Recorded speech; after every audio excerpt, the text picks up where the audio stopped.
कराची भी चलते हैं। कराची में तो शायकीन क्रिकेट मुझे पता है उनका जोश ही काबिल दीद है। हसीब दिखाएंगे क्या एक्सप्रेशंस हैं और किस तरह वो आज के मैच को एंजॉय करेंगे। हसीब बताइएगा।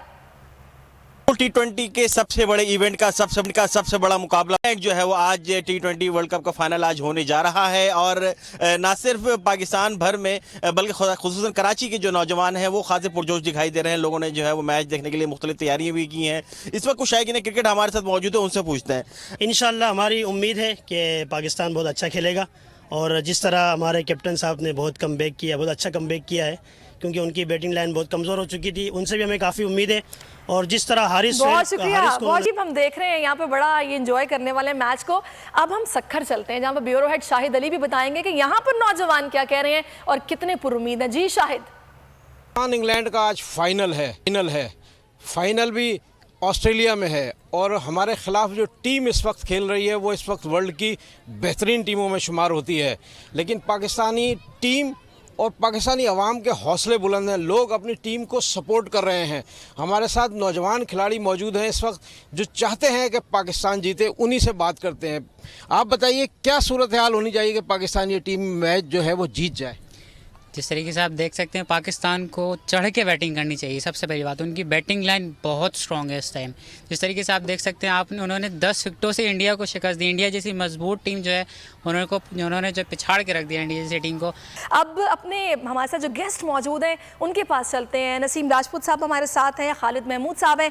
तो पहले मैं खालिद साहब आपकी तरफ आती हूँ। आप ये कह रहे हैं कि तकरीबन 160 का टारगेट देना चाहिए और पहले बैटिंग को चूज करना चाहिए। आपके ख्याल में अगर प्लान ए नहीं चलता तो प्लान बी और सी फिर क्या हो सकता है? मशवरा क्या देंगे आप बाबर आजम को? जी, पहली बात यह है कि मैंने 160 के हदफ की बात नहीं की। वो तो विकेट की सूरत हाल देख के कप्तान को फैसला करना है कि इस विकेट में कितनी जान है। मेरे ख्याल में 160 का टारगेट थोड़ा होगा। अच्छा।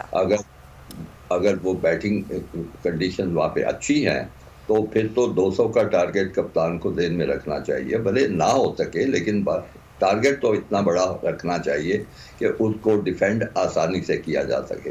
दूसरी बात यह है कि प्लान ए तो ज़ाहिर है हमने अपने जो पेसर्स है उन पे भरोसा करना है और ख़ास तौर पे शहनशाह अफरीदी जो है, फिर हारिस रऊफ भी बड़ी अच्छी बॉलिंग करते हैं, नसीम शाह को भी तजुर्बा काम है लेकिन उसको गाइड किया जा सकता है। तो फिर हमारे बॉलर्स बड़े अच्छे हैं, स्पिनर्स बड़े अच्छे हैं। शादाब जो है मैंने देखा है अक्सर व बेशतर उनका इकोनॉमी रेट बड़ा अच्छा होता है यार, वो अच्छे खासे मुसीबत डाल देते हैं बैट्समैनों को और ख़ास तौर पे जबकि ये जो इंग्लिश बैट्समैन जो है हेल्स जो है वो तेज़ बॉलिंग के तो बड़े माहिर हैं, उनका रिकॉर्ड बताता है। ठीक है, तो ये तमाम चीज़ें बाबर आजम के जहन में मौजूद हो सकती हैं। नसीम साहब, ये अब जाहिर अगर खालिद साहब से कह रहे हैं अगर 200 का जो टारगेट है वो जहन में आपको रखना है तो बैटिंग ऑर्डर में कहीं कोई आप चेंज देख रहे हैं? कुछ आउट ऑफ द बॉक्स जाके पाकिस्तान कर सकता है, हारिस के साथ ओपन कर सकते हैं?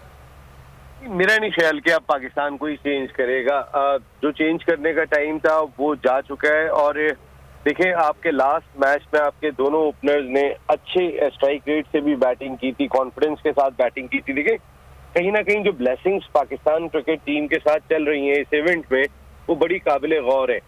हम जब यहाँ से जा रहे थे तो हमारे जहन में एक चीज थी कि हमारे टॉप ऑर्डर ओपनिंग बैट्समैन बहुत तगड़े हैं, हमारा मिडिल ऑर्डर बहुत कमजोर है। लेकिन इब्तिदा में हमारे टॉप ऑर्डर ने, हमारे ओपनर्स ने परफॉर्म नहीं किया, तो ऐसे में मिडिल ऑर्डर पे जिम्मेदारी आई। वहाँ पर शान मसूद ने भी रन स्कोर किए, वहाँ इफ्तिखार ने भी रन स्कोर किए, वहाँ शादाब ने भी रन स्कोर किए, नवाज ने भी रन स्कोर की। तो इन तमाम लोगों ने जो है वो परफॉर्म कर लिया है। अब दरमियान में तो टॉप ऑर्डर से भी परफॉर्म हुआ। लेकिन जहाँ तक मैं बात करता हूँ, हमारे वन डाउन बैट्समैन ने जो कमाल किया है आने के बाद वो बहुत ही जबरदस्त है। कीपर बैट्समैन जिस अंदाज से खेल रहे हैं, पाकिस्तान टीम को लेकर चल रहे हैं, उन्होंने एक नई एनर्जी जो है ना हारिस ने पाकिस्तान क्रिकेट टीम में जरूर डाली है आने के बाद। जो उन्होंने 250 और तकरीबन कोई 300 के स्ट्राइक रेट से भी एक मैच में बैटिंग की थी, तो वो एक एनर्जी, ऐसी एनर्जी पाकिस्तान क्रिकेट टीम को मिली है कि जो आने वाले वक्त में पाकिस्तान की बहुत ही कारामद साबित हो सकती है। और जी ठीक है जी, आप ये कह रहे हैं कि एनर्जी नहीं डालिए और अल्लाह करे कि एनर्जी आज भी बरकरार रह आए। कंसिस्टेंसी बड़ी ज़रूरी है हमारे क्रिकेटर्स में, जो कि हर मैच में फिर होनी चाहिए। ट्रांसमिशन का सिलसिला जारी रहेगा। मैं नसीम साहब का भी शुक्रिया अदा करूंगी, खालिद महमूद साहब आपका भी बहुत शुक्रिया। ट्रांसमिशन का सिलसिला जारी है, मिलेंगे ब्रेक के बाद। अगर आपको ये वीडियो पसंद आई है तो लाइक पर क्लिक कीजिए।